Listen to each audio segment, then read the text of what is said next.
You're listening to the XSgaming Podcast Halloween Special with your host, Xander Scullion and James Gruesome.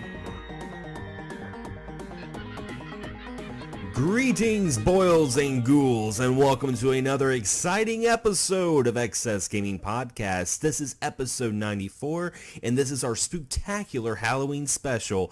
And as always, I'm your host, Xander Scullion, and joined with me is my wonderful co-host, Mr. James Gruesome. What's up, James? Fear not, everyone. No Walking Dead spoilers. At least from me. I didn't watch it. Other than that, don't eat any acid-laced candy. Or maybe you should. I don't know. Happy Halloween, everybody. I hope you all are doing fantastic out there. Indeed. And this has almost become like an XSgaming Podcast tradition. You know, we always have our Halloween episodes, but for the past couple of Halloween episodes, we've had a very special guest, and he's joining with us again. We are joined with Ryan Cadiver, the lead singer of the Casket Creatures. What's up, Ryan? What's up, guys? It's a pleasure to be back on this spooky episode of XSgaming Podcast. Hell yeah. And yeah, I mean, trying to think of all the Halloween stuff. Halloween's kind of creeped up on me. You know, Dude, it flew by. Yeah, because I was just like, you know, oh man, we got to get a podcast up in order because me and James just been so busy with normal things, and I'm like, typically, I mean, sometimes we've done 3 Halloween episodes in a month. Oh, yeah. We really just, it was a combination of halfway slacking off and just being so busy and finding the time because, like you said, it's been really hectic. There was a lot of flooding all along the East Coast, and anybody that was affected by, we were mentioning some heavy rains we'd had last time, and there was some serious flooding. A lot of people just lost everything. Lumberton, that's, not too far from south of the border, one of mine and Ryan's favorite places. It got partly flooded through it too, but Lumberton, that's right near there, so much of it is underwater, and I'm just really thankful I just had trouble getting home from work. Took me 2 hours, and there was, every time I found a street to go down, there was a tree or it was flooded. It was really insane, but at the end of the day I was thankful. I mean, I still had power. I didn't have anything to bitch about. So if any of y'all are affected by that in any way, I hope y'all make it through it and are doing okay. Yeah, I mean, let's see, we had Hurricane Matthew the week before. The weekend before that, we had the Comic-Con in Fayetteville, which was really a lot of fun. I had a lot of fun at the Comic-Con. We had that, and then last weekend I was planting strawberries on a tractor, and I cracked my phone case. Farmer Xander. Yeah, my phone screen. But, I mean, other than that, Ryan, for some of our new listeners, or maybe some that's been coming in and out of listening to the podcast, how about you tell us a little bit about your band? Yeah, man. The Casket Creatures, we're a horror rock band. Started more like a horror punk band, and things have kind of evolved. We've branched out a lot more musically, and especially the new album Deranged. It's all over the place. It's got some really pop punky stuff and some really heavy stuff, and it's a lot of fun. And other than that, I mean, we've just been playing a lot, man. October's our time of the year, so it's been busy. Yeah, you guys have a show in 2 days from recording this, right? Yes. Yeah, we do. Yep. Yeah, we have a show October 27th at the Claremont Lounge, which, have either of you guys ever been there? I haven't. No, I don't think so. Oh my God, it's amazing. They refer to it as the place where strippers go to die. Oh gosh, sounds like my kind of place. Live. But, yeah, I mean, it's basically elderly strippers in a basement of a condemned hotel, and it's the coolest fucking bar on the planet. It's hard to explain. Also, my buddy Nathan's here, the Son of Celluloid. Could he introduce himself real quick? Yeah. Hey, greetings, ladies and gentlemen. It's Nathan Hamilton, a.k.a. the Son of Celluloid. Happy Halloween, everybody. I also go by David S. Pumpkins now. So. Oh, God. Any questions? I know what you're talking about. It's his own thing, and I'm part of it. No better place to be. And Ryan, last time we talked, you were you had a podcast. Is that still going? Like you had it was like Creature Cast. Yeah, the Creature Cast. It's been a while. It is on hiatus, but we are working right now on a new podcast called Ryan and Derek's Horror Hour. Nice. And it's probably only going to be 20 minutes, and it's 20-minute episodes just to fuck with people. But yeah, we're working on a new one right now. The problem with Creature Cast is our thunder kind of got stole by last podcast on the left because they did what we did, but way better. It was just like, well, they're doing the cryptozoology and the serial killers and all the shit we were talking about. I'm like, honestly, they do it so good, there's no need for us to do this. And it would be hard for us not to be influenced by them. Yeah. They're so good at what they do. It's just, and I listen to it so much, it would just be difficult. So we're going to start something totally different. It's most likely going to be like reviewing like horrible horror movies. Oh, That's nice. Nice. Now, there's a little bit of gaming news we'll get into. Not a whole lot has went on, but a big bombshell has happened. But before we get into that, one of the reasons why we got you on here, Ryan, is you are one of the I don't want to say early adopters, but one of the latest adopters for the PlayStation VR. Now, with your experience, how much have you played, and how much are you enjoying this new experience of gaming? All right. Well, yeah, I picked it up day one, and I was super excited. I showed it for the midnight. It was kind of sad. There's like 2 other people there. But I think it's just because of the price point and the fact that, it's new and there's not a ton of games, Because At least you didn't have to wait in line, right? Yeah, no, not at all. I just walked right up there and grabbed my VR and left. But, I mean, it's one of those things. I really, really have been into VR since I was a kid. Like, I went to the mall, and they had, like, a little VR setup. And I was, like, shooting aliens. And I was like, oh, my God, it's the coolest thing ever. And then I went to Disney Quest, and I was like, holy shit, this is the coolest thing ever. So I was just, like, super into all these, VR games. And then, now that I'm, like, they had the Oculus, obviously, and the Vive. And, it's really cool that you can have all this stuff in your house. I had the Samsung headset. But the PlayStation VR is the easiest accessible to me, like, money-wise, because I already had the PlayStation 4. And, I was like, cool, I can spend $500 and get everything I could possibly need and a game, like walk out the door with it and have a VR setup in my house. And, yeah, I mean, right now, I think it's worth every penny. Now, there aren't a shit ton of games for it yet, but everything I've played has been a lot of fun, super immersive, and it gets me really excited for what's coming, because I know there's a lot of stuff coming. Did you try the Resident Evil 7 demo on VR? No, I couldn't figure out how to make that work. I played several horror games like Until Dawn and stuff, but the Resident Evil one I couldn't get to work for some reason. I'm not sure what was going on with it, but I could only get the standard demo to work, which the standard demo is creepy as shit. Yeah, I mean, I saw where they had the new Resident Evil 7 demo, and it was like the kitchen, and you're like tied up, and I mean, I'm kind of claustrophobic anyway, so I mean, like being tied up and not being able to move, and then like it was having like hands rubbing on the person on your face, and their hands were all bloody, and Oh wait, so you're tied up and someone's rubbing you down, huh? That Yeah. Sounds kind of hot. Sounds fun. but I was just like, oh man, this is gonna be crazy, but I'm Yeah, glad. so I'm right sorry. now, like, oh no, I was just saying with launch, I got the Batman Arkham VR because as I know James knows, especially, I'm a huge Batman fan. Oh yeah. And I got the Until Dawn Rush of Blood game, which me and Nathan are going to try out right after we get done with this podcast. Nice. And it's insane. It's like a rail shooter on a roller coaster with killer clowns, and it doesn't have that much to do with Until Dawn, but it's still really badass. But it has enough to where you're like, oh, that's cool. Nice. Freaking clowns. Yeah, there's clowns and wendigos and all sorts of creepy shit.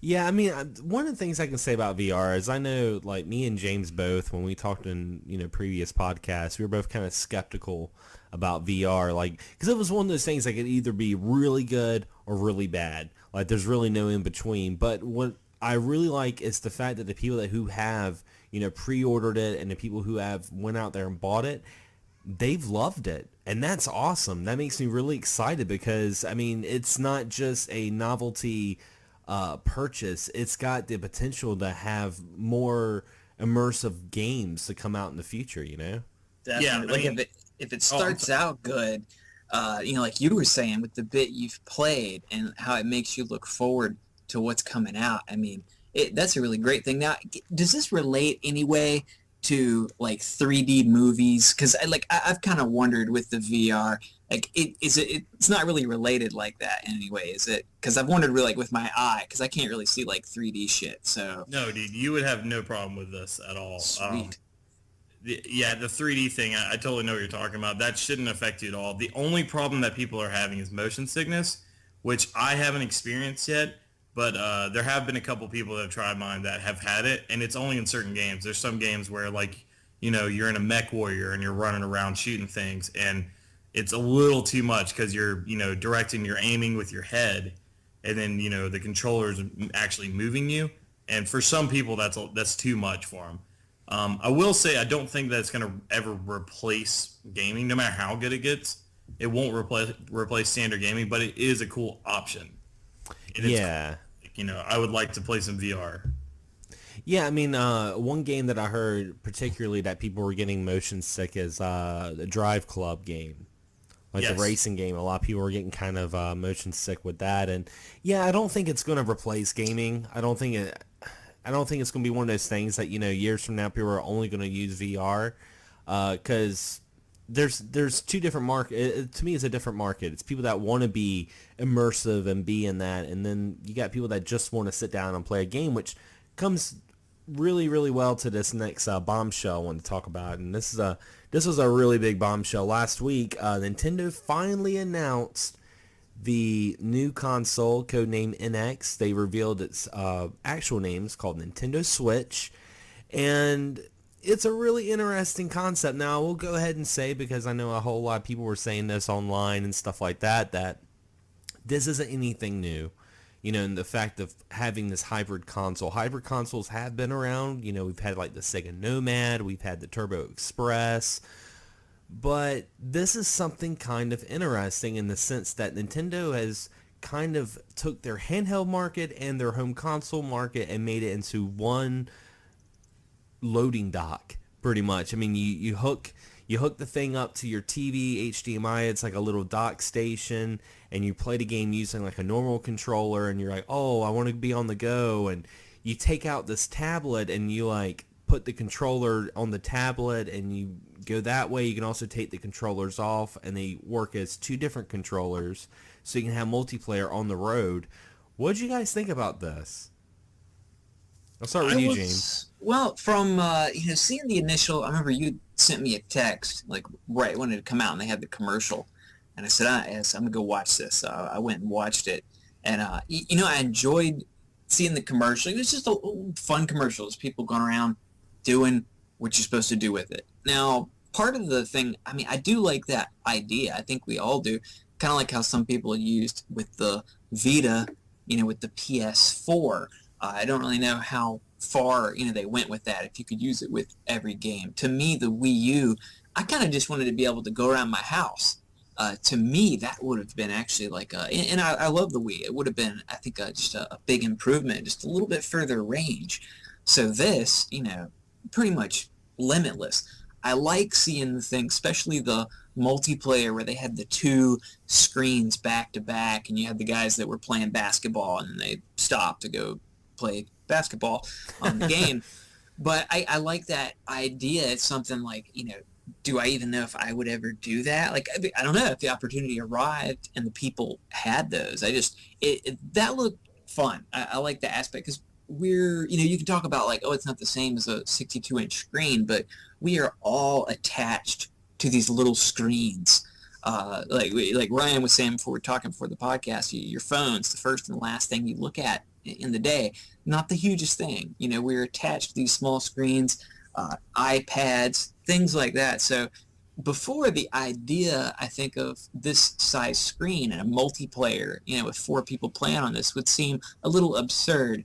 But now, as times have changed, it's not really. And I kind of just like that idea of it. The controller, to me, when it's kind of together, looked a little big. I made the comment, I thought it kind of like a Jaguar controller, because it's just, I don't know, it looked like super just big. But I guess it doesn't seem as bad as I thought. And the Wii U pad, as big as it is still incredibly comfortable. It is, yeah. I always kind of trust Nintendo to make comfortable controls. That's one thing. No matter how weird it looks, how odd you think it is, it's going to end up being comfortable and better than you think. Despite not having any of the specs or even, a full-on price or anything like that, just that general idea of what we have. And like we said, we liked, waiting. We like the surprise, not knowing everything. So I like what I've seen, and I'm looking forward to the next info that comes out. And, everybody's got the questions about this and that, batteries, space, blah, blah, blah. I'm just going to take it how it goes and look forward to seeing each new bit of info that comes out. Definitely. And what about you, Ryan? What did you think about it? Oh, yeah. I'm definitely buying it. I mean, I think it looks awesome. The fact that it has third-party support, I think that's awesome. Because, obviously you want all the Nintendo games, like Zelda, Mario. Like, you want those. That's one of the benefits of owning a Nintendo system. But at the same time, the fact that I can play Skyrim on it or something like that, that's pretty big. That's pretty huge. And I feel like it'll give it a longer life. Yeah, definitely. I mean, I'm hoping, because, in the Wii U, I love the Wii U, but I will go ahead and say the Wii U had its problems. And I would recommend a Wii U to many people. I'm like, man, it's a great console, but it does have problems. When the Wii U first came out, it did have third-party support. Of course, a lot of them were ports and, games that had been already out, like, the Batman Arkham City. They made like an Armor Edition on the Wii U. Mass Effect had a little version on the Wii U, stuff like that. But I think now, if everything goes well, and they already have a huge third-party partner. I mean, they have Capcom, Konami, Ubisoft, Bethesda, Squaresoft, Square Enix. So I'm hoping that it stays that way, because if it stays this way, and this is something that, you can take on the go, and, you can bring to someone's house, and the fact that it's on cartridges, so maybe you can just save games on the cartridge and bring it to someone's house like the good old days, I think it would be a great console. Definitely. I think it's got a lot of potential to be a great console. So, like James said, we'll find out as time goes by. Unfortunately, Nintendo said they weren't going to release any more news on the Nintendo Switch until January 2017. I'm thinking what they're going to do is do like a huge Nintendo Direct. But with that being said, it is coming out in March 2017. They're sticking to that. They're sticking to that date. I trust Nintendo. I do. Maybe it's because it's just always been there, and like you said, with the Wii U not being as big as it could have been, I still trust them. It was a cool system. I think sometimes the pad, maybe developing for that just made it a little bit more complicated, where I would have liked to have seen that used a bit more than it was. I mean, one of the games, and I know, Ryan, you don't have a Wii U, but the Fatal Frame game they put out on there. Yeah, so bad. Because I loved all the Fatal Frame games, and the fact, it makes perfect sense to have the pad be the camera where you catch the ghost. I think that's genius. It did. I enjoyed it. I had the demo, and I really kind of thought the demo just took up the same amount of space as the game would. And the space is so small, the hard drive on it. Even if you get the bigger one on the Wii U, you really need to get an external one. So I was gonna buy it, but I didn't have the room, and it was just getting difficult to delete stuff, so I didn't. But the demo I played, it creeped me out like the other Fatal Frames. It's one of those ones that's always just kind of caught me, and I really liked it, how it worked with the pad. It gave you a real reason, to use it. But it was just that lack of space, and who knows, I might knock some stuff off and finally pick it up one day and check it out. But that's definitely just a really cool one. And if other people had managed to be able to use the screen, and maybe they just didn't think it was worth it. So, like you said, Wii U is a great system, but definitely has its faults. But hopefully, things will step up. This will be a more consolidated thing, with the handheld, and it's kind of hard to picture Nintendo not having a handheld anymore. I don't know. I tend to think maybe there'll be some kind of just standalone, just the, kind of handheld part of it. I wonder too, with it being on the go and people taking it places, that puts you at greater risk for losing it. I do tend to wonder, how the replacement factor on that will be if, that unfortunately happens to anyone, you know? Yeah, that was one of my issues when I saw, especially how the controllers, and this is the one gripe that I had about when I saw the Switch, the controllers like snap out of the sides, and I'm like, how is that going to do later on down the road? How it just snaps on, snaps off on the side of the tablets over and over again. Like I could see, especially, you know, kids, as rough as they are, you know, some kid's going to like snap it in there and he's going to like play a game and the tablet's going to fall off the controllers and smash on the ground, or, you know, that, or the controllers being so small, of course, like, you know, someone's going to lose them or something like that. So, I mean, I don't know how they're going to do it, but it's definitely interesting. And one of the last topics we're going to talk about before we get into our break is the reveal of Red Dead Redemption 2. Yeehaw! And I'm going to let you, Ryan, I'm going to let you take the mic on this one, because I know that you are a big Red Dead Redemption fan. Absolutely. I know you love that game. So when you saw the sequel, that little teaser, how did it make you feel? It made me feel extremely excited, and I really have no reason to think that it won't be amazing. I do wish it showed a little more, but that's just me like being a fanboy and being like, oh my god, why aren't we seeing cowboys like killing each other everywhere? But that being said, it looked awesome, and I'm really excited about it. And I also hope they do another zombie. Yeah, because that was freaking great. Yeah, well, what was interesting with Red Dead Redemption for me was a former boss of mine, when I worked at a previous job, he actually got me a copy as like a bonus, because I like hit all these sales goals, and he was like, hey, you know, you've been doing so good. Here's Red Dead Redemption, just came out. And I've never been a big Westerner. You know, I never really liked Western movies a whole lot, and I was kind of like, oh. Never dressed up as a cowboy for Halloween as a kid? Nah, I was kind of like, That's oh. me. I think you're too young for cowboys. But I saw it and I was like, oh, okay, this is cool, you know. And I put it in, and oh my gosh, man, it was the story alone. See, when Grand Theft Auto, I would play like the story for like a little bit, and then I would go and do my own thing, running over hookers and doing jumps and stuff like that. Red Dead Redemption, that story was so captivating. It kept my attention. It had such a great story to it, and I was like, man, I'm not a big, you know, cowboy fan, but this is a lot of fun. And like, they captured so much atmosphere. I remember just riding my horse through like Mexico and stuff like that. I mean, it was a great game, and I'm glad they're making a sequel. I was kind of fearful that they were going to just make an HD remake, which I was like, you know, the HD remake's all right, you know, but I'm so glad they're making a sequel. It's And just not the same as a full-on game. And it's one that definitely, it's a property that, you know, hasn't been abused. I mean, I think Rockstar's, you know, it done really good with their stuff. And like, I'm so old, I played Red Dead Revolver. oh yeah, I mean, I was a huge fan of that one because it did have, you know, much like GTA did with like throwbacks like Vice City to things like Scarface and Miami Vice. Red Dead Revolver had throwbacks to old Western. For instance, like you had one of the guys that drug a coffin around, like in the Django movie. Not the Quentin Tarantino Django, but the original Italian Western with Franco Nero, who also starred in Enter the Ninja. And the guy carried around, you know, a coffin with a dang, you know, like machine gun in there. And so you saw some things like that in the games where they picked up from old movies. And it was a lot more straightforward. If any of y'all haven't played the other one, I think it'd still be a good one to check out. Definitely not as open world.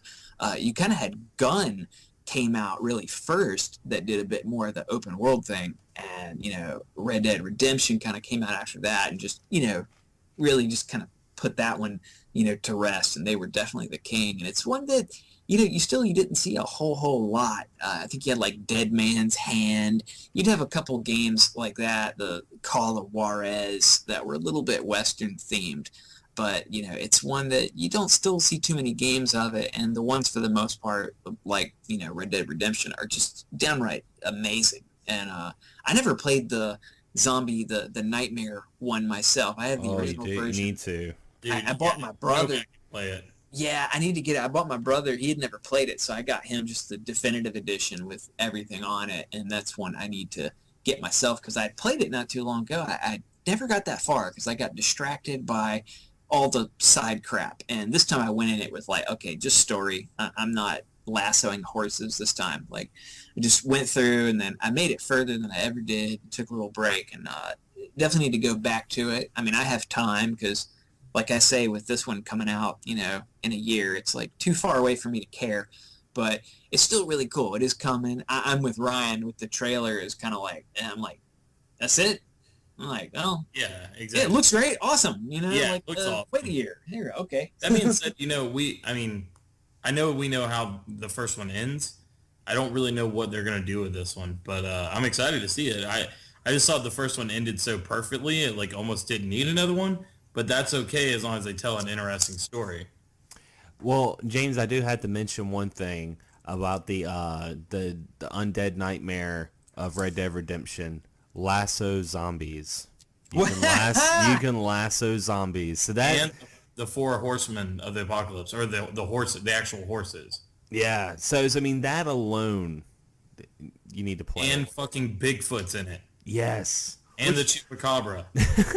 which was a huge Rockstar Easter egg, finally putting Bigfoot in there, because that was always a Grand Theft Auto urban legend. They're like, oh, Sasquatch is around here somewhere, and everyone's like, yeah, I saw him, and people were alternating it, so they were finally like, all right, we're gonna put him in the game, and that was the little Easter egg in there. But I'm looking forward to it. I think it's going to be a lot of fun. I'm looking forward to the online. If they do the online like Grand Theft Auto 5, it's going to do fantastic on the market. I mean, people are going to have so much fun. But when we come back, guys, we're going to be talking about some Halloween stuff, some games that scared us, games that we like playing during the season. Also have some answers from our XSgaming Podcast group page. I asked you guys, what do you guys like to play during Halloween? And I got some answers for that as well. So sit back, relax, guys. We're going to listen to Casket Creatures' newest song called Hex. It's on their new album, Deranged.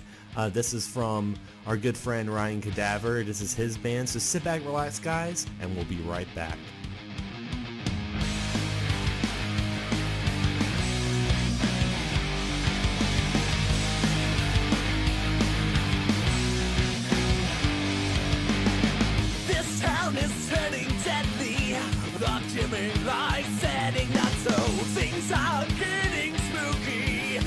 Never go outside alone. They thrive on evil.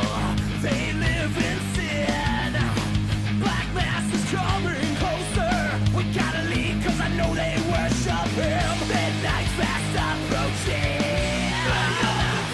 They are the dead. We must join them or die. They are the gods. They are dead.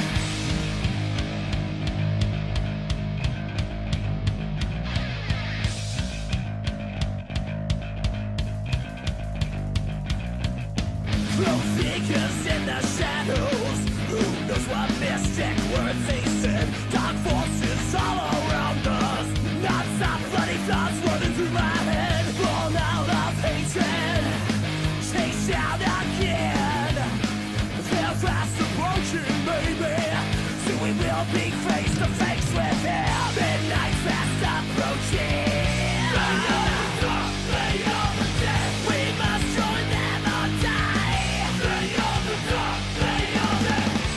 Some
And we are back, guys, and yes, that was the newest song from the Casket Creatures from their latest album, Deranged. This song is called Hex. I highly encourage you guys to check out the video on YouTube. It's really, really good. I watched it right before we did the podcast, and yeah, we thought we would talk about some Halloween gaming. Games we like to play during Halloween, maybe games that scared us. So let's start first with you, Ryan. What is a game, or what was the first game you played that kind of gave you the heebie-jeebies? All right, so I remember like clearly reading like a Game Informer, I think, and it had like an advertisement for Resident Evil 2, and it was the Resident Evil 2 that we never saw, like the one that was like, where Claire looked totally different. She's wearing like a biker thing. And, there's like, it was all this footage of like a game that we never even ended up playing. But there was like this thing with like a morgue and it had like all these bodies and they're coming to life. And I was like, oh my God, that's so scary. I want to play it because I loved horror movies and I didn't realize that horror games were a thing. So I was like, other than like the early days with Nintendo and stuff, like, Monster Party and stuff, which I liked, but like that, the PS1 stuff actually scared me, Yeah. So I was like, I want to check out Resident Evil 2, and I kept going to my dad. I'm like, I need Resident Evil 2, and it wasn't even out yet. And he's like, well, if there's a Resident Evil 2, there's a Resident Evil 1, let's get that. And that shit was terrifying. Like I had the big box with like Chris on it with the spiders all around him. It was like the live actor, and it looked all horrible, but awesome at the same time. And Resident Evil 1 was definitely the first game that creeped me the fuck out. Actually, me and Nathan were just talking about that, with the dogs jumping out of the window and all that. Oh, yeah.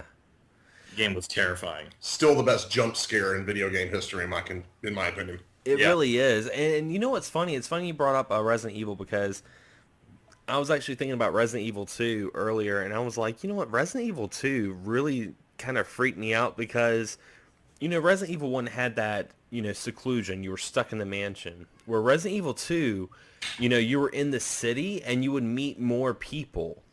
And, the first part of the game when you meet the guy inside the gun shop and he's like, pointing a gun at you or a crossbow, whichever version you're playing. And, you're kind of like startled. And then, I don't know if you guys remember when you play as like Claire, he's kind of creepy on you. He's like calling you sweetheart and shit, and I'm like, I don't know about this, I don't know if I would rather, be around zombies or this creepy guy with a crossbow. But, you'd meet all these different characters in Resident Evil 2 and add more of a, human kind of feeling to it other than just being secluded, be like, oh, I'm stuck in a mansion. You had to worry about zombies and other people that were surviving. And I think that's the reason why Resident Evil 2 is like regarded as like one of the best Resident Evils of all time, and hopefully one day we'll get that remake. Yeah, I think they are actually still working on that. The last I heard, they were still going to be pushing it out. They might have pushed back work on 7, but with those demos they've been coming out, I'm not sure. And they're still supposed to be keeping on the Revelation series running too. So hopefully we'll just have all, 3 of these little different worlds going on at one time. Should be pretty cool. Definitely. And, let's get into one thing. And what part of a video game actually scares us? Like, what creeps us out? I'm going to start with you, Ryan. What's a game that you can think of off the top of your head that creeps you out when you play it? Clock Tower. You have Scissor Man, and he's chasing you, and you're hiding in bathroom stalls and running away from him, and you have no defense. And it's terrifying. It's a little man with scissors, and it's the scariest game ever. James can agree with me, I'm sure. Scissor Man is, I totally agree. That's one, whether you play it on the Super Famicom, which was an older point-and-click style game, whether you played it on PS1, it doesn't change the creep factor in that. No matter where you go, like you said, he's there. And I remember one on the PS1 opening that door to, like, nothing. There was just a door. It's like you just fall out. You fall out of it. It's kind of like Beetlejuice into the sand world.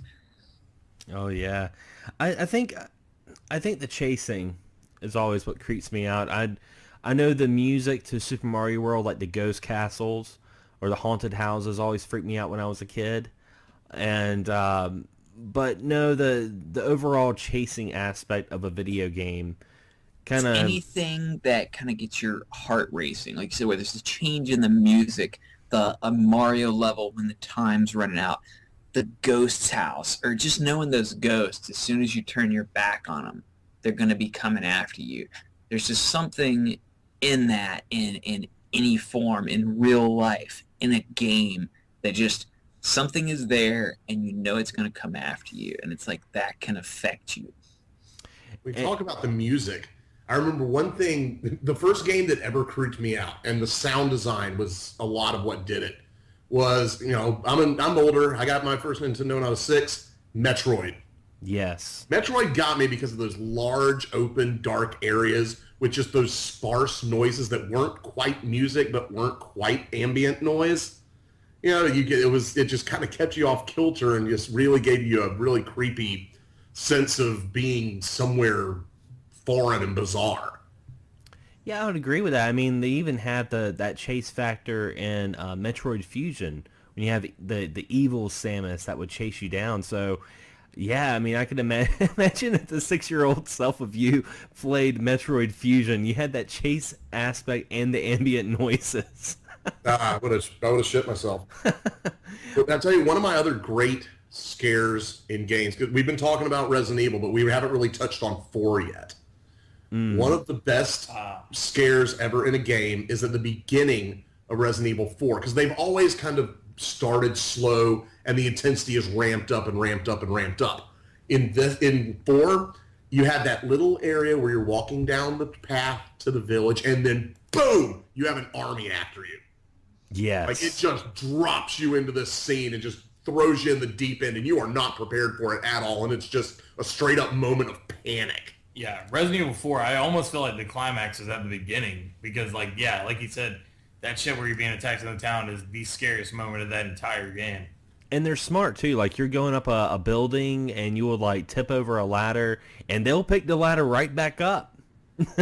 Yep. Yeah, that and, of course, the chainsaw guys. Oh, yes. I remember the part in Resident Evil 4 when you're in the mine or whatever, and you're on the carts, and on each side of the carts, the chainsaw ladies, like the twins. Yep. And yeah, that was very intense. I remember the first time I got my head cut off in that game, and it like traumatized me. Like, Yeah. I was like, that's fucking horrifying. Like, to see the character that you've been playing as this whole game get his head cut off. One hit brutally. kill. One hit. And the head just goes rolling on the ground, and your guy's just dead. I was like, that's intense. Yeah, that was a really good game. One of the best death screens in anything is also one of the worst horror games ever made. Friday the 13th for the NES. Terrible game, but when you die and it just says black screen and white text, you and your friends are dead. All of you. You know, Right. that's one, it catches its fair share of criticism, but, looking back on it, to a lot of us, that's really one of the first survival horror games we played. Like, we've touched on that before, but it really is. Once again, Jason's the guy. It's, a friend of mine was playing it, and he's like, hey, check this out. And I sat down. Jason pops out. It's like, shit! Like, and he's laughing. He's like, yeah, I did the same thing, too. And, like, his mom just kind of popped in, and she was, like, laughing, too. Like, we weren't really allowed to cuss, but she kind of understood, certain moments, certain words just come out. But, every time Jason popped up in that game, I died. I know that there's a way to fight him, but, like, I never was able to. I always died immediately. So I never got far in that game. Nobody ever does. Even going back, I've tried to. It's still tough. You have to get the hang of the backwards map. Like, everything on it, which way you're going, it's kind of the opposite of which way you should. And if you can get that down, you can kind of get the hang of it a bit more. But, he's out there, and, like, in a sense, he's chasing you, and you kind of learn to know he's in the house, but it's still that brief jump. Well, one of the, earlier just scares in a game for sure that definitely will make you jump, and just the sound effects with it. Yeah, I remember we were talking a little bit before the podcast, because we did mention about VR, and, one game that I know that you love, Ryan, that I would love to see remade for the PS4 for VR, of course, is Alien Isolation. Yeah, that's one of the most terrifying games ever made, in my opinion. And I mean, like, and we've talked about, that could be one of the biggest features of VR is the horror experience. And imagine, I know Nathan mentioned it, imagine, being underwater, drowning in VR, how terrifying that would be. Like your breath meter's ticking down, you like can hear yourself made the choking noises and the edges of the screen start to blur. And I mean, the VR could really revolutionize how you experience dying in a video game. Yeah. Think about, you guys remember that show, like 1,000 Ways to Die or something like that? It was that TV show, and it was always like stories about someone dying the weirdest ways. Like, they just make a game called that. There you go. Die in fucked up ways in VR. Death Simulator 3000. I would totally buy that. If I saw a game called Death Simulator, I'd buy it immediately. I feel like I don't even need to read a review. Now, what we did do is we asked the XSgaming Podcast group page on Facebook, and you guys listening, you guys can check us out on Facebook. It's facebook.com/group/XSgaming Podcast. And we asked them, what are some games you like to play during Halloween? Now, the first one we got is from Chris, Weekend Game Guy. He says, I have a few, actually. Fatal Frame 2, Splatterhouse 3, Silent Hill 2, Resident Evil 2, Castlevania Bloodlines, Dracula The Last Sanctuary. He says, weird, I just realized they're all sequels. Now, Dracula The Last Sanctuary, I've actually never heard of that game, so I'm thinking that maybe like an old school PC game, maybe? Yeah, I've never heard of that one. Yeah, Sounds cool. It does. Also, Travis says, Zombies Ate My Neighbors. That's classic. Classic. That was a hard game. It really was. Yeah. But it was Now- fun, though. It kept you coming back. Yeah. Now, Reploid Bill, he mentioned, and this is one of James's favorite Sega Genesis games, is Haunting, starring Poltergeist. Love that game. Poltergeist, the punk rock ghost. He's that one is just really fun. Just that the whole purpose of that game is to get people to leave your house because nobody likes people, and just jumping in the different scares you can do to them. Just has a very cool view to it. I'm pretty sure it's available on the Sonic Mega Collection or whatever it's called, the one on the PS3. Oh wait, I don't know if it's on that or it might be on the EA Replay. I'm thinking of on the PSP. It's out there. So definitely worth checking out, and it's one, I know I never played it as a kid, and it was one I found later on, and just definitely it's got one of those just kind of fun feel to it, kind of like the Zombies Ate My Neighbors, it's just got a lot of throwbacks, just old horror and such. It's just a very cool game. That's one that they had at the local video store when I was a kid, so I played that one a lot. Like, I would constantly rent that one, and I had so much fun with it, and actually I got excited because I was on the PlayStation 4 store, PlayStation Network store, and they had a game, and I think it was called Poltergeist, and it was the same idea. It was like a house, and you play as the ghost, and you move things and scare people.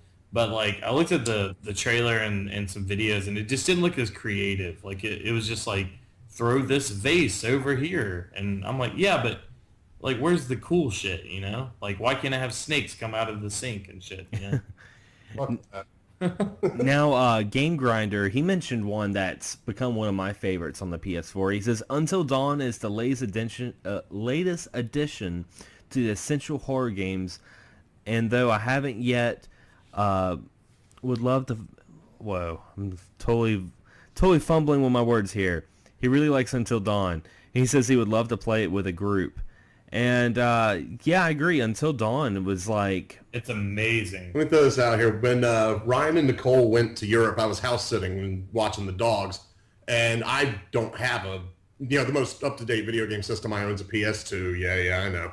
But I had never played Until Dawn. And Ryan had told me about this game. And it's a pretty, fairly long game.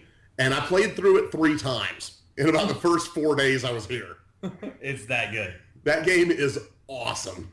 It's such a classic love letter to the slasher films that we all grew up with. Every film. It's got Yeah. slasher. It's got some supernatural elements to it, and it's got like Monsters. It's all over the place. Yeah, it's got everything but the kitchen sink in that game. That's what I love about it.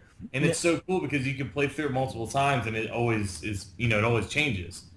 See, that's great. I can't wait. See, I actually technically own that game. I don't have a PS4 yet. But it's cool. Oh, you'll love it. It's coming soon. Love it, man. I kept trying so hard to keep everyone alive till the end, but I could not help shooting the 4.0 bitch chick. I couldn't help it. She was awful. God, I hate her. And of course, I was going to say, of course, Jason, Black Metal Gamer mentions Resident Evil 0 through 4, which, yeah, that's definitely essential. But I will say one thing to Jason. I'm surprised, Jason, you did not put Maniac Mansion on there. That's a Lucas Arts point-and-click, fantastic PC NES game. I mean, you put a hamster in a microwave, for crying out loud. Well, as long as you don't play the Nintendo version, you can do that. That's one, too. I always, it gave me that kind of chase feeling of something after me, because you knew the weird Ed or whatever the hell his name was. Somebody was going to come and find you and catch you and lock you up, and you knew it was always out there. I always got caught. I didn't get very far in that game. James Crook says, stupidly underrated game, great for Halloween, and has become a yearly playthrough in our house now. And he's talking about Grab by the Ghoulies on the OG Xbox, which I have still never played that game. No, it's a very cool one. I think it's probably pretty cheap. I've had it since my original Xbox. Got that kind of fun vibe to it, like the Zombies Ate My Neighbors. You're a kid in the house, and you can get a baseball bat and various weapons. There's nothing gory or bloody about it, but it's just fun as you go through the different monsters and creatures you run into.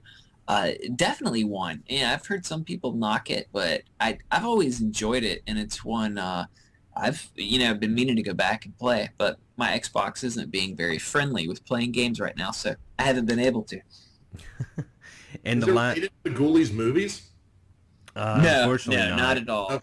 No. That would be an excellent game. That would be awesome. I'd play the hell out of that. Just hide in toilets. It could be a college. It could be a VR game. I don't know. And there's some senses we don't need brought into that. And the last two is going to be from Chris, aka BioPhoenix. He says, any of the Deception games, and I will say Nightmare Before Christmas game on the OG Xbox is pretty great, surprisingly. I have heard great things about that game. Still haven't played it yet. It's getting hard to come by, though. So many do pop out. I'd throw out one I have on the OG Xbox. It's on PS2 also. Is the Land of the Dead it's a little side spin-off game from the George Romero movie Land of the Dead, and it's kind of slow paced, first person, zombies.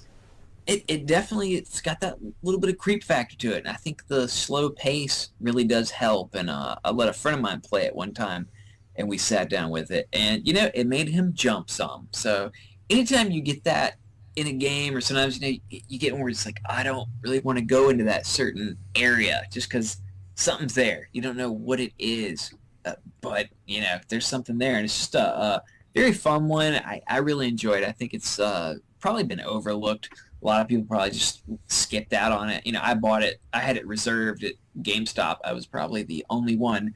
But, I kept it. I'm sure it's really cheap, and I think it's worth giving a playthrough. Definitely. Now, what we're going to do, guys, is we're going to get into games we've been playing recently, but let's change it up a little bit. Let's, instead of just talking about games we've been playing, let's mention a game that we've been playing, but also let's recommend maybe a movie or a game for the listeners to check out. Let's start with you, James. Let's see. With me, well, like we were saying, like the Silent Hills are always good. I've been playing through Origins. Had a little bit of trouble with some save issues, but another one in that same family of the Silent Hill games is the one Shattered Memories on the Wii. Dude, that one was great. A friend of mine recommended that to me, and he's like, you really just kind of run into, once again, we bring in that chase factor. and I didn't want to play it. I was like, nah, I don't really know if I want to play that. Finally, I saw it one day. It was cheap. I picked it up, and I was completely wrong.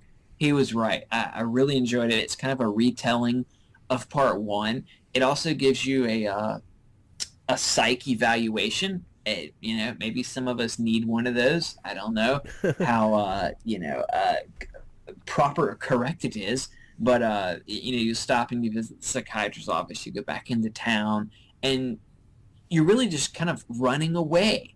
It works. It uses the motion controls, but to me, it's one of those ones where it worked out quite well. And just for this kind of different, from the other, because you're just so used really to a controller. And this one, it's all mainly just running away. And it definitely can get you. It's definitely, a pretty creepy one. Like Ryan said, it's just, it's really cool. I was kind of, I was wrong. Like I said, I didn't want to play it at first, but it's cheap, definitely worth checking out. And, on a movie tip, just throwing out a few, if you want a couple really cool heavy metal horror Halloween movies, Black Roses, about an evil band coming to town, like so many bands that are evil and corrupt. the Casket Creatures. Utes, yes, the Casket Creatures come to town, and everybody turns to demons and kills everybody. Ice Cream Man, it's one of my all-time favorite movies. It's really cheesy, but it just, it's just so wonderful. I always try to make my friends watch that anytime anybody comes and stays at my house. And Tourist Trap, the absolute creepiest movie I think I've ever seen. If you hate mannequins, you should maybe not watch it. I kind of wanted to hide under a blanket the very first time I saw this movie. And I throw out, I love old-time radio shows. Evening Primrose, it's an episode of Escape where a guy is going to try to live in a mall or take some things from a mall, but something is already there. And it's just a very chilling story. It's kind of like that with old-time radio, how you really only have your mind, and it's kind of like what you picture. So it's different than actual visual interpretation of someone else's. You're left to your own devices and kind of seeing and feeling things up, in your mind. Did you say feeling things up in your mind? Yeah, I do that all the time. Sometimes it's bad. Awesome. And, I haven't been playing much. I've just been so busy. I've been playing Kid Dracula. I picked up a reproduction cart for the Game Boy at Fayetteville Comic-Con. And it's one of those really feel-good platformers that has that spooky flair. I would definitely recommend to anybody kind of like Castlevania mixed with Mega Man. Yeah, that's a great way to compare it. Sold. Yeah, it's fantastic, and it's also on the Famicom, and I would say definitely play the Famicom version if you have a chance, because it is uncensored. Famicom version is actually too way cheaper than the Game Boy version. Game Boy version typically here, it's $30-$40 range, and I believe I paid less than $15 for the Famicom, and it's a black cart, which black, like metal, evil. It's cool. It's awesome. And I would say if I was to request anyone watch a movie of some sort, I would say to stick to the classics and watch. Actually, no, because there's a show I've been watching that I would definitely recommend. I watched it on Netflix. It's only 3 seasons.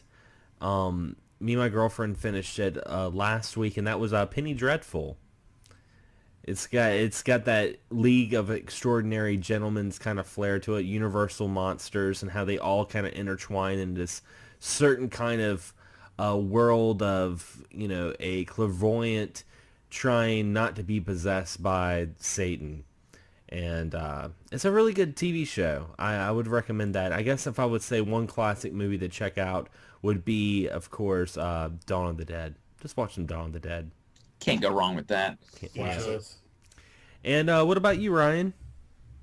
Yeah, right now I've been playing, I just picked up Battlefield 1, and I'm not real big on that series, but Battlefield 1's really good. The campaign's really great. I love the fact that it's set in World War I, which I don't know a lot about, so it's really interesting. Aside from that, I've been playing a lot of the VR games. Until Dawn Rush of Blood is the main one I've been playing, and it's amazing. I've also been playing a horror game called Here They Lie.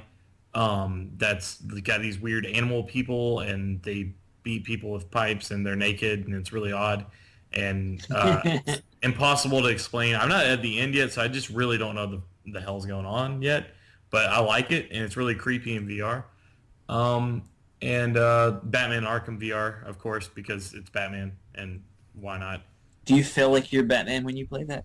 Yes, definitely. There's like some really cool instances where you're like looking at yourself in the mirror, and you're like putting on the cowl, and you're putting on the gloves, and you know, like grabbing the Batarang, and like it's pretty badass. Like it makes you feel really badass, even though you look ridiculous to anyone. Have you played the Telltale Batman game yet? I played the first chapter. That's I have the season pass, but I've only played the first chapter so far. But I really liked it. It was really interesting. Kind of reminded me of the Gotham show. Nice. I need to check that out. I bought it and paid for it and everything, and I keep trying to download it, and my 360 is just it's being a twat, and it's just not really wanting to do anything. It keeps cutting off, so I've not yet to play that, but I'm waiting on it. I hope it's cool when I finally get to. If you saying it's kind of like Gotham, like really, I absolutely love that show, so that makes me want to play it a little bit even more. Yeah, and aside from that, I've been replaying the original BioShock because I got the remaster one for PS4, which I mean honestly is a good deal because it came with BioShock, BioShock 2, and all the DLC, and BioShock Infinite. And it came with all 3 games, and I got it for like $39. So it was a pretty good deal, and it's definitely fun playing through those again. And aside from that, I've been watching all sorts of stuff, ranging from Frankenhooker to Halloween. Frankenhooker. Yeah, so it's been fun. And pass it to Nathan. My current game that I've been getting into is actually, some of you may laugh, it's a mobile game. It's Simpsons Tapped Out. It's your average city building licensed game, but right now for October, and I think it extends into the middle of November, they've got the Treehouse of Horror thing going on. So there's giant monsters attacking Springfield, and you have to send Apu and Krusty and everyone to fight them. And Lisa is making a low-budget horror movie, and you're building cemeteries and all kinds of cool stuff going on. So if you really dig the Treehouse of Horror episodes, which, I mean, how can you not?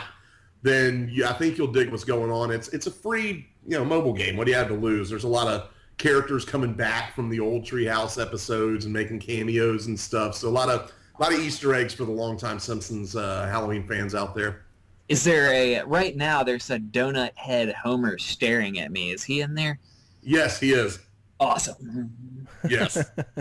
I remember that episode. I just unlocked the Zombie Hibbert, which is awesome. Oh man, it's insane. I always love the Treehouse of Horror. So I mean, it's a free app, so I'm thinking about checking it out myself. Yeah, it's pretty cool. As far as movies, I'm kind of doing what I do every Halloween, and kind of doing going back and watching the old Universal movies and the old Hammer films, which is really cool because this year I'm getting to show my girlfriend stuff she hasn't seen because she hasn't seen some of those classics. So getting to experience someone, watching them for the first time. But as far as, James, you mentioned heavy metal horror movies. Have you seen Deathgasm?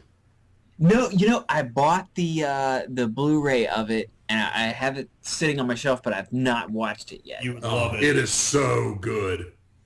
It is probably the most metal horror movie of all time, I'd say. Wow. Sure. Yeah, it's awesome. More Trick or Treat, more than Black Roses, more than any of those.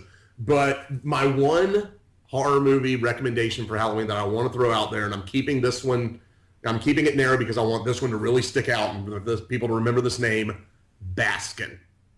Baskin. It's a Turkish horror film, which I didn't even know they made horror films in Turkey. But they just made turkeys over there. Yeah, right? But I caught it at the Chattanooga Film Festival, and it's my number one horror movie of 2016 so far.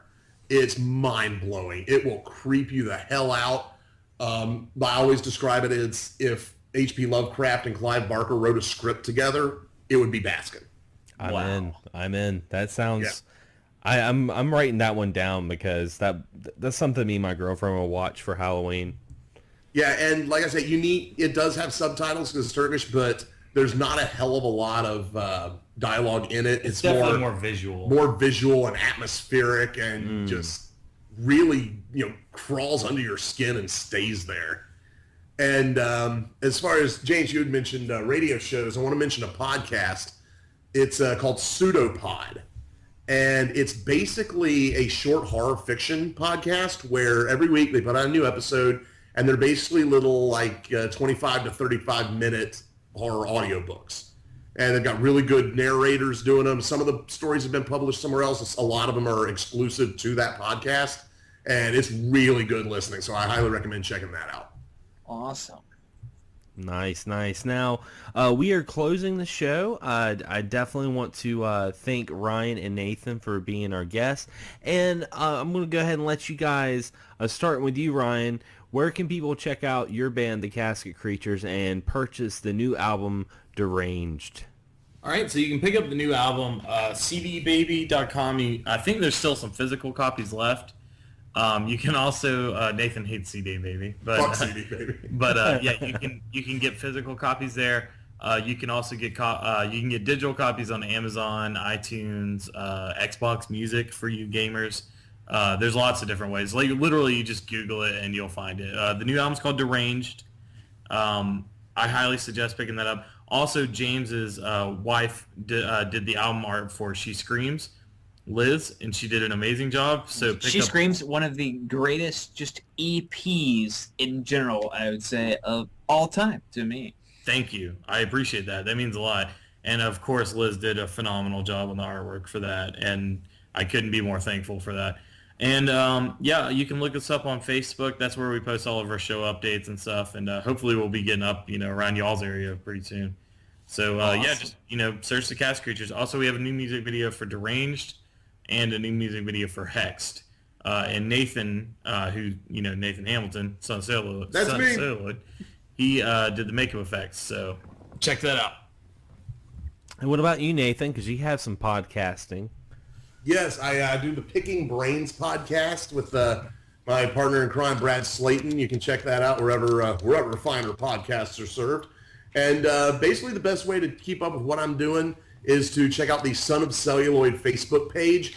Make sure when you click like, you also click get notifications because Facebook algorithms can go play a rousing game of hide and go fuck yourself. Yes, I would say because I have liked your page and I've noticed I have not gotten any updates or anything like that. So yeah, because I can't pay to get more than 1% of the people to see them. So yeah, make sure you hit get notifications. That way you know when the SOC is doing something cool. That's the best way to keep up with me. Support independent horror. Hell yeah. And guys, all the links are going to be in the description below, and that it doesn't matter if you're listening to us on iTunes, Podomatic, or if you're checking it out on YouTube. It's all going to be on the description, so be sure to check that out. And as always, I want to thank Ryan again for fulfilling our Halloween tradition of having Ryan Cadiver on XSgaming Podcast. I think this is your 4th episode with us. Yeah, that sounds right. Yep. It's like the Great Pumpkin. It is. I come once a year, but it's always fun. and again, thank you, Nathan. Thank you. It doesn't last long, but it's fun. Well, everyone's crazy about that pumpkin spice, so. Oh, yeah. And Nathan, thank you for hopping on the podcast and being one of our special guests as well. Yeah, no problem, man, anytime.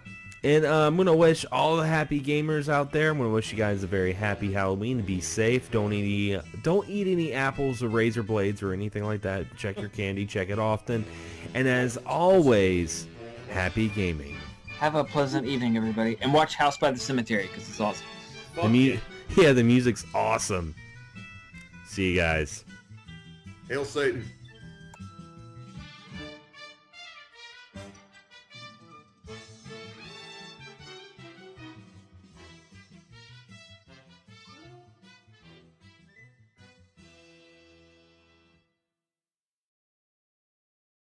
Can't get enough of XSgaming Podcast? Be sure to check out our audio podcast on podomag.com. You can also subscribe to us on iTunes. And if you have a YouTube channel or podcast you'd like to share, be sure to check us out on Facebook on our group page and join the community.